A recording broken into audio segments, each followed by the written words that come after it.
Assalamualaikum warahmatullahi wabarakatuh. Pada kesempatan kali ini, Islam Fisabilillah akan membahas kisah seseorang yang berdialog dengan Allah Subhanahu wa Ta'ala. Tanpa berlama-lama, kita langsung saja ke kisahnya. Di dalam hadis riwayat Imam Al-Hakim dikatakan, pada suatu hari Rasulullah Shallallahu Alaihi Wasallam sedang berkumpul dengan para sahabat. Di tengah perbincangan dengan para sahabat, tiba-tiba Rasulullah Shallallahu Alaihi Wasallam tertawa ringan, sampai terlihat giginya. Sayyidina Umar bin Khattab radhiyallahu anhu yang berada di tempat itu pun bertanya, "Apa yang membuatmu tertawa wahai Rasulullah?" Rasulullah Shallallahu Alaihi Wasallam bersabda, "Aku diberitahu malaikat bahwa pada hari kiamat nanti, ada dua orang yang duduk bersimpuh sambil menundukkan kepala di hadapan Allah Subhanahu wa Ta'ala. Salah seorang mengadu kepada Allah sambil berkata, 'Ya Rob, ambilkan kebaikan dari orang ini untukku, karena dulu ia pernah berbuat zolim kepadaku.' Kemudian Allah Subhanahu wa Ta'ala berfirman, 'Bagaimana mungkin aku mengambil kebaikan saudaramu ini, karena tidak ada kebaikan di dalam dirinya sedikitpun.' Orang itu berkata, 'Ya Rob, kalau begitu biarlah dosa-dosaku dipikul olehnya.' Sampai di sini mata Rasulullah Shallallahu Alaihi Wasallam berkaca-kaca. Rasulullah Shallallahu Alaihi Wasallam tidak mampu menahan tetesan air matanya, hingga akhirnya Rasulullah menangis dan bersabda, 'Hari itu adalah hari yang begitu mencekam, di mana setiap manusia ingin agar ada orang lain yang memikul dosa-dosanya.' Rasulullah Shallallahu Alaihi Wasallam melanjutkan kisahnya. Lalu Allah Subhanahu wa Ta'ala berfirman kepada orang yang mengadu tadi, 'Sekarang angkat kepalamu.'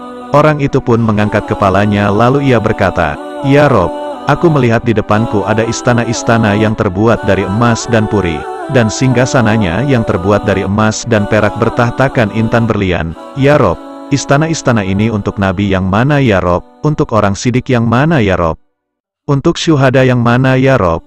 Kemudian Allah Subhanahu wa Ta'ala berfirman, 'Istana itu diberikan kepada orang yang mampu membayar harganya.'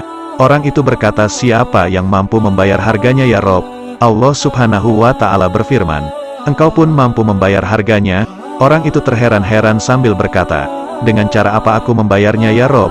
Allah Subhanahu wa Ta'ala berfirman, 'Caranya, engkau maafkan saudaramu yang duduk di sebelahmu yang kau adukan kezolimannya kepadaku.'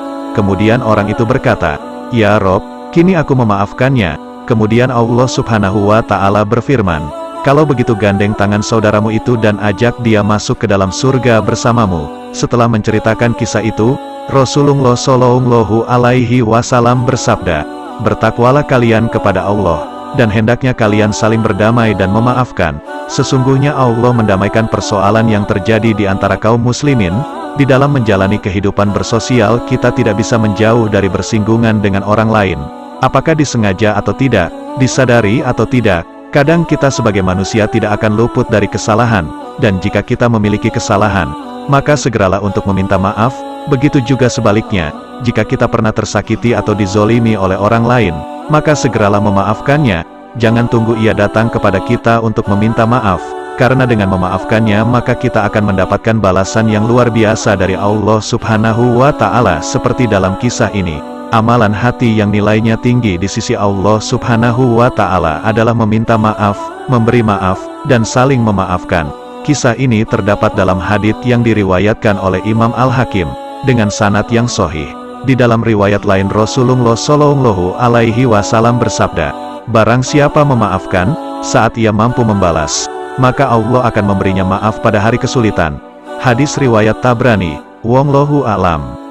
Alhamdulillah saudara seiman, semoga kisah ini dapat menambah ilmu dan menambah ketakwaan kita kepada Allah Subhanahu wa Ta'ala. Assalamualaikum warahmatullahi wabarakatuh.